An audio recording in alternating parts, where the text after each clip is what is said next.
இன்னைக்கு எபிசோட்ல அர்ஜுன் பேருக்கு ராகினி சொத்தை ரெஜிஸ்டர் பண்ண போகும்போது இன்ஸ்பெக்டர் வந்து அர்ஜுன் ஒரு கொலை வழக்குல சம்மந்தப்பட்டிருக்கான், அவனை அரெஸ்ட் பண்ண தான் வந்திருக்கேன்னு சொல்றாரு. கலிவரதன் வாக்குமூலம் கொடுத்த வீடியோவையும் காமிக்கிறாரு. கோதை வீட்டுல எல்லாரும் அவன் பெரிய கிரிமினல், இப்பயாவது புரிஞ்சுக்கொன்னு ராகினி கிட்ட சொல்றாங்க.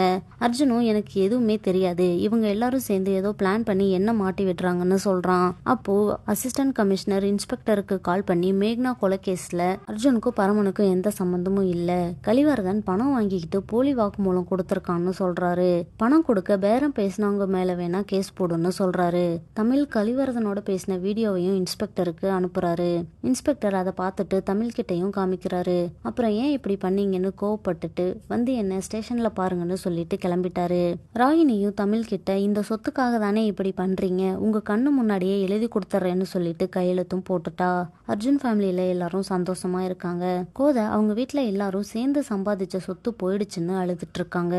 அர்ஜுனை நம்பி எல்லா சொத்தையும் கொடுத்துட்டாலே, இப்படி ஒரு முட்டாள பொண்ணா பெற்றிருக்கேன்னு சொல்லிட்டு அழுகுறாங்க.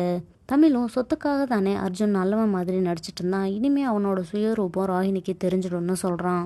நடேசனும் கோதையும் சொத்தை சட்டப்படி திருப்பி வாங்க ஏதாவது வழி இருக்கான்னு கேட்கறதுக்காக வக்கீல பார்க்க வந்திருக்காங்க.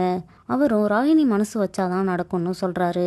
சொத்தை தெரியாம எழுதி கொடுத்துட்டேன், இப்ப என் மனசு மாத்திக்கிறேன்னு சொல்லிட்டு கோர்ட்ல ஒரு பெட்டிஷன் போடணும்னு சொல்றாரு. ஆனா ஒரு வாரத்துக்குள்ள பெட்டிஷன் போடணும்னு சொல்றாரு. அர்ஜுன் அம்மா நம்ம சொத்து எல்லாம் நம்ம கைக்கு வந்துடுச்சு, நம்ம பையன் அதை நிறைவேற்றிட்டான்னு அர்ஜுனோட அப்பா கிட்ட சொல்லிட்டு இருக்காங்க. அர்ஜுனும் இதெல்லாம் நடந்ததுக்கு ராகினி தான் காரணம்னு சொல்றான். அப்புறம் எல்லாரும் ராகினியை பெருமையாக பேசிட்டு இருக்காங்க. கோதையும் நடேசனும் வீட்டுக்கு வந்து சொத்தை திருப்பி வாங்குறதுக்கு நாம நினைச்சா முடியாது, ராகினி நினைச்சாதான் முடியும்னு சொல்றாங்க.